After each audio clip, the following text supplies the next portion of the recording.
Hello and welcome to today's episode of Rev Folklore Reviews. Today, I'll be taking a look at the latest album from CocoRosie, Put the Shine On.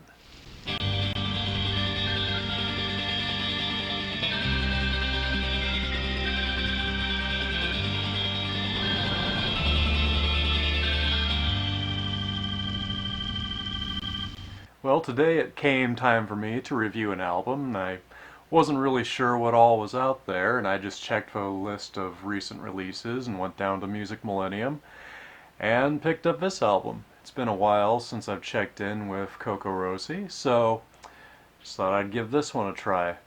CocoRosie is a freak folk, electronica, opera, hip-hop, pop duo made up of sisters Bianca and Sierra, who were nicknamed by their mother Coco and Rosie, hence the band name.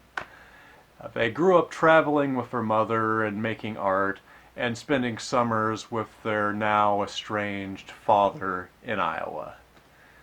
Their mother was a Syrian Orthodox singer and artist. Their father was a farmer who was into Native American shamanism.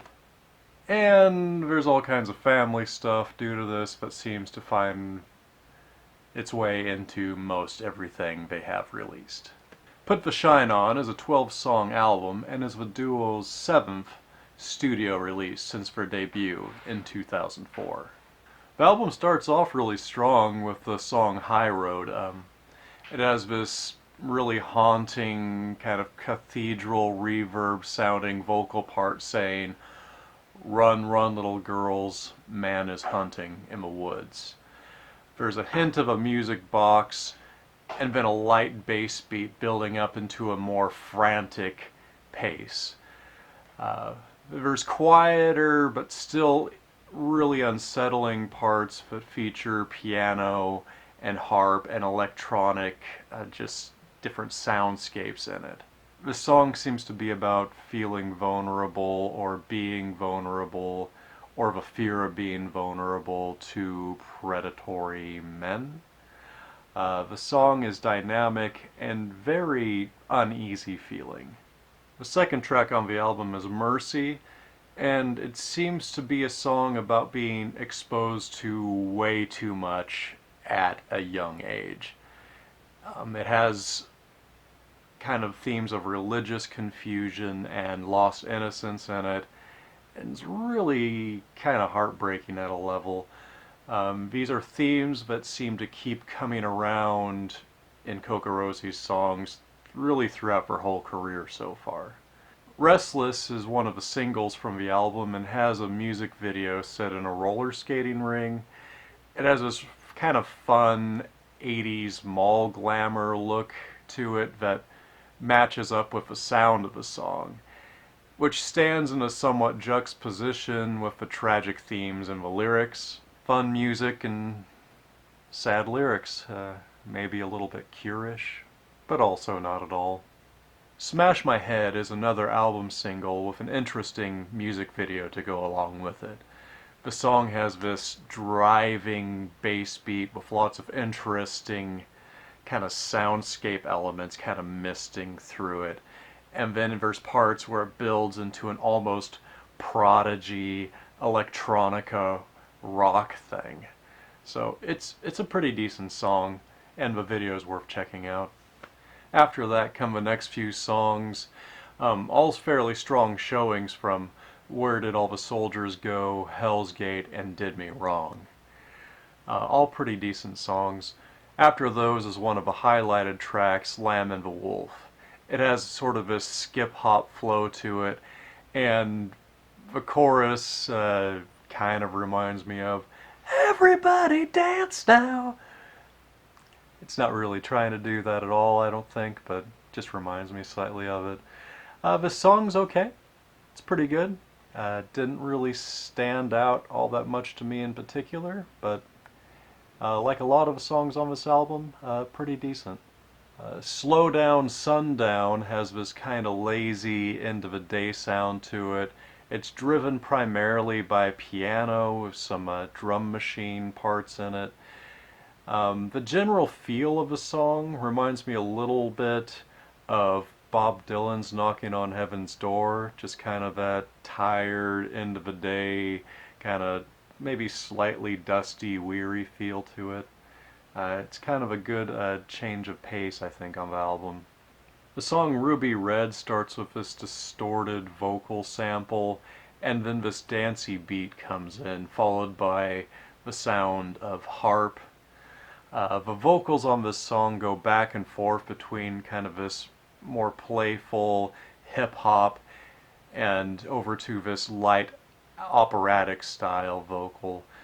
There's also these glitchy electronica elements at various moments that really keep the song fairly interesting. The closing track on the album is Aloha Friday. It's a slower and moodier song, and personally, it's one of my favorites on the album. I really like how they use typewriter percussion on this. It also has these beautiful, really slightly eerie, beautiful string parts on it that I really enjoyed. And I think Aloha Friday is a good way to wind the album down. Put the Shine On seems to reference a lot of older material from CocoRosie. It has a lot of the lyrical themes that kind of come to expect from them. I'd say some of these general themes, as well as far as I hear it, are themes of horrific nostalgia. Um, they go back a lot to their childhood. That seems to be all these kind of vaguely traumatic events in this nostalgia. There's also themes of spiritual confusion and themes of longing and dreaming and trying to sort through general depravity. Again, it's not always the lightest subject matter, but it's stuff that they tackle fairly often and fairly well, and these are kind of the general themes that I've come to expect from them. Overall, I think this album is a little more cohesive than some of our previous releases. The instrumentation seems a little more focused. I like how it keeps returning back to similar instrumentations at various points throughout the songs on the album. Keeps referencing back to piano and harp parts along with the dancey drum and bass parts. It's produced well and has a good flow throughout. Something I think that is slightly lacking, it's still there in parts, so I don't think it's a complete departure, but it doesn't have quite as much in the way of the kind of quirky toy and circuit bending sounds that were on their earlier releases. And this album maybe seems slightly less emotionally raw, so maybe, yeah, a little less emotionally raw and a little less playful, but at the same time it seems also more focused and purposeful, if that makes any sense. So, yeah, maybe it's kind of leaving some things behind slightly, but also growing in other ways. Although this album has some really strong songwriting and some good arrangement, and some great standout songs like High Road, Restless, Smash My Head, and Aloha Friday, and it's probably overall one of her more successful albums. It doesn't have anything that quite stands up to more classic songs in her back catalog like Lemonade and Werewolf. Overall, really solid, just doesn't quite match those same high points. I got into CocoRosie a little bit with their album Ghost Horse and Stillborn years ago, during a particularly sad and confusing time in my life, and I really found that record comforting at the time, and I still have a soft spot for it.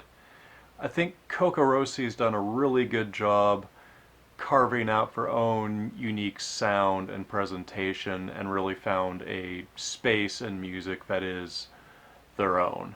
They've been a little bit hit and miss for me over the years, but I still like to check in with them every once in a while and see what they're up to.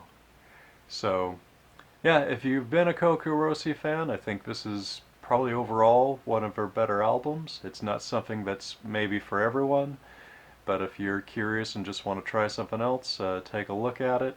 It's pretty different. You'll probably either like it or not, and that's okay. Well, I guess that's it for today. Thanks for joining me this week. And if you like this, click like. I'd love it if you would subscribe. Also, me and my band have a Patreon, and there will be links in the description down below for all of this.